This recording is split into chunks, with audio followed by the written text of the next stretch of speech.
Αδές Άγγελος εδώ και είναι ένας φίλος μου μαζί, ο Δημήτρης! Αυτής είμαι εδώ. Λοιπόν, σήμερα θα παίξουμε, πώς θα είπαμε? Μπότροφι. Ναι. 2-1. Δηλαδή εγώ και ο Άγγελος θα ανταγωνιστούμε. Ναι. Πάμε να ξεκινήσουμε. Πάμε.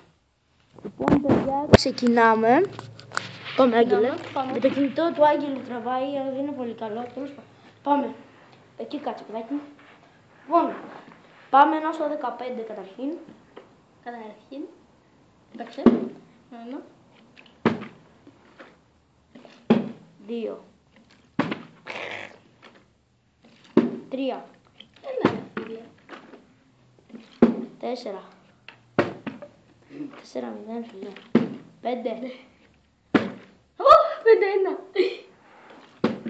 Χάρηκες. Για πρώτη φορά έκανα το 5-1. 6-1. Δεν με ξέρεις καλά έμεινα. 6-1. 6-2. 7-2. Κάνε λίγο παύση και εσύ να πάω μια... 7-2. 7-3. Όχι, 8-2. 8-3. 9-3. 9-4.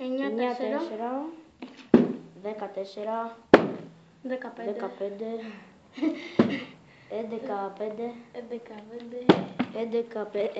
11-5 συνεχίζουμε.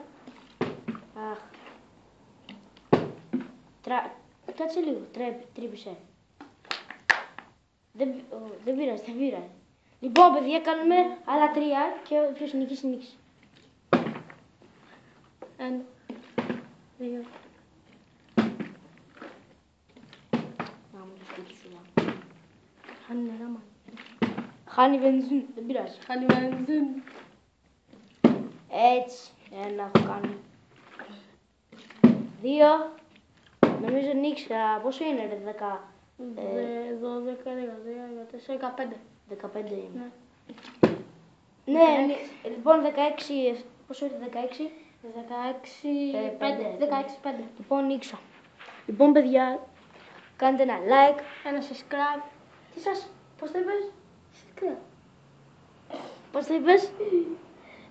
Σαν. Αυτό έχω σχολιάσει τώρα τον Άγγελο. Ότι με εκνευρίζει όταν του λέει subscribe. Τι είναι αυτό? Subscribe. Ναι, subscribe. Εμένα με εκνευρίζει, το έχω σχολιάσει. Το The Big Braka Master. Τέλος πάντων, το λέει και αυτό subscribe. Και εσύ το λες subscribe. Πώς το λες? Subscribe. Subscribe. Κάντε ένα subscribe και ένα like και ένα comment, γράψτε κάτω. Και μια εγγραφή. Ναι, και μια εγγραφή. Έχει μόνο 8. Bye. Τι